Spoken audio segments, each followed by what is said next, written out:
You hit us, we hit harder. Putin's chilling message to Ukraine signals a vow of escalating retaliation that could deepen the bloodshed.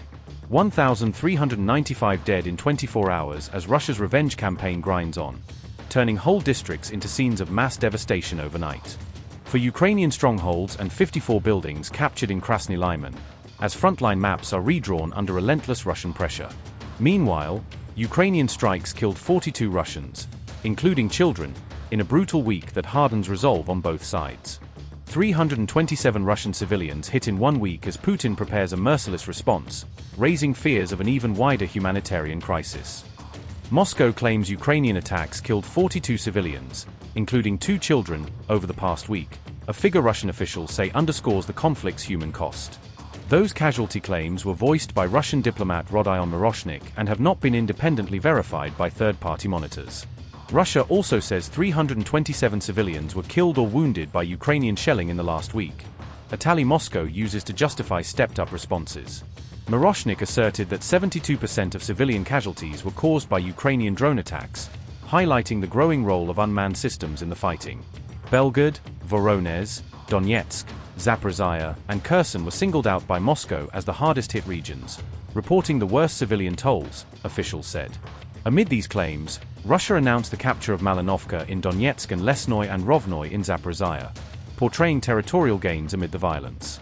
Moscow further claimed its air defenses shot down 806 Ukrainian fixed-wing drones in the last 24 hours, a dramatic figure intended to signal defensive intensity.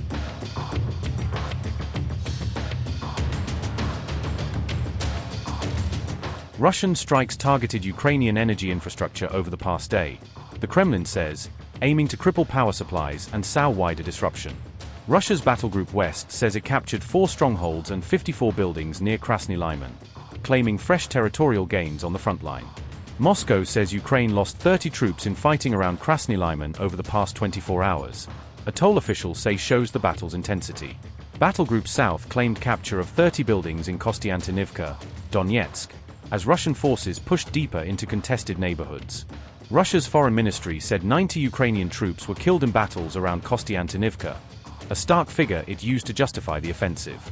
Moscow added that its Black Sea fleet destroyed 7 Ukrainian unmanned surface boats, highlighting naval clashes alongside ground fighting. According to Russian officials, Ukraine lost about 1,395 servicemen across the front line in 24 hours, a figure that, if accurate, marks a grim spike in casualties. Amid these claims, Putin revealed shocking plans during a June 28 interview with journalist Pavel Zarubin, signaling potential escalations ahead. Our media, internet sources, war correspondent provide very comprehensive and objective information on this matter. Let us start with the northern group of forces. Let me remind you that the goal for Russian troops in the Sumy and Volchansk directions is to create a security zone along our borders. This task was set after Ukraine's invasion of the Kursk region and continuing attacks on our border areas. The Ukrainian regime will pay for its crimes incurred with the loss of territory that we need to create a security zone in the border areas. About 10.5 kilometers remain to the city of Sumy Regional Center, a small city with over 30,000 buildings. This is a regional center, as I said, with 30,000 houses. We have no political plans regarding this city and the region as a whole. We will be guided by the proposals of the Defense Ministry and the General Staff. Troops in this direction are conducting combat missions actively, decisively, advancing at a rapid pace. Let's move on, from north to south, and speak about the western group of forces. It is a large area of responsibility. I will begin with the city of Kupiansk, in front of whose monument representatives of the Kiev regime like to pose for photos. Our troops are located between 2.5 and 4 to 5 kilometers from the western edge of the city. The enemy has already launched a series of counterattacks, but without success. The settlement of Rupsy, the Rupsovskoy direction, on the left bank of the Stary Oskol River, we have effectively blocked a motley enemy grouping of about 5,000 people. It is pinned down against the river. The 1st Tank Army of the Russian Armed Forces is advancing from the north and closing in on the enemy. The 3rd Motorized Rifle Division is advancing from the east, and the 144th Division from the south. There are about 2 kilometers left until complete, final encirclement. Everything there is already under fire control. This 144th Division is tasked with accomplishing this task, and I believe it will succeed. And then the fate of this enemy grouping will be similar to the one that already was in the area of Kupiansk-Yuzhnoye. And, if you recall, the group there, which was in roughly the same position, was completely wiped out. Next is the town of Krasny Liman. This is a Krasny Liman sector. It is a fairly large settlement, a town with around 11,000 homes. But that is not the point. The point is that it is one of the largest railway marshalling yards in the former Soviet Union and the most important logistics center in the DPR. Here, 149 out of 11,000 houses remain to be liberated. Now let me remind you of one more thing. The Ukrainian armed forces spent nearly 10 years building a major fortified area as a strategic defensive line in the conurbation comprising the towns of Slavyansk, Kramatorsk, Druzhkovka, Alexeyevo-Druzhkovka, and the town of Konstantinovka, as well as just southwest of the towns of Dobropolye and Okoretino. All of this lies within the area of responsibility of the southern and central groups of forces. The Third Army of the Southern Group is advancing at a good pace towards the town of Slavyansk and has entered the village of Nikolaevka. It is approximately 8 to 9 kilometers from Slavyansk itself. The offensive is proceeding successfully across 15 sectors, with our troops advancing in this direction every day. Significant developments have taken place in the area of responsibility of the Central Group. Here, our troops have breached a 3-tier line of engineering obstacles, approximately 400 meters deep, across 4 sectors and are engaged in fighting to capture the defensive line.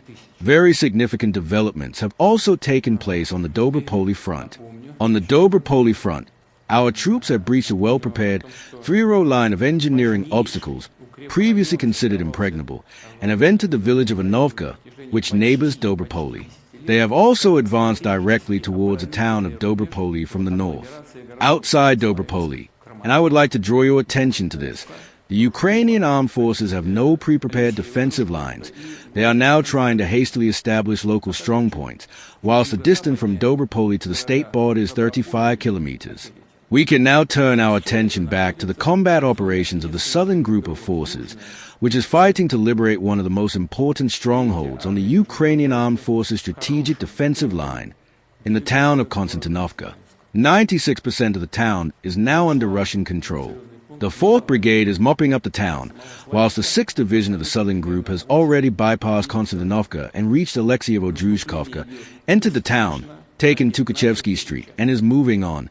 Our forces on the left flank have also reached this settlement, Alexeyevo-Druzhkovka. Next will be Druzhkovka itself, a fairly large settlement with 12,000 homes, which adjoins Alexeyevo-Druzhkovka. It is only 4 kilometers from Druzhkovka to Kramatorsk, which the current authorities in Kiev regard as the temporary capital of Donetsk, and there are no significant fortifications there either. As far as we know, and as has already been reported in the media, the enemy has begun evacuating industrial enterprises from this conurbation. I would also like to highlight a particular operation carried out by the Eastern Group of Forces. Despite the enemy's reinforced offenses, the enemy has redeployed troops from the Donetsk People's Republic, well-trained troops, to the Zaporizhzhia sector. Here our troops, under the command of Colonel General Andrei Sergeyevich Ivaniev, are carrying out combat missions to liberate the Zaporizhzhia region. Across a broad front, they are advancing between 1 kilometer and 1.3 kilometers daily. The Dnieper Group of Forces also has a large area of responsibility. It is fighting successfully in the Orakhov direction and is operating along the shore of the Kakhovka Reservoir, generally towards Zaporizhzhia.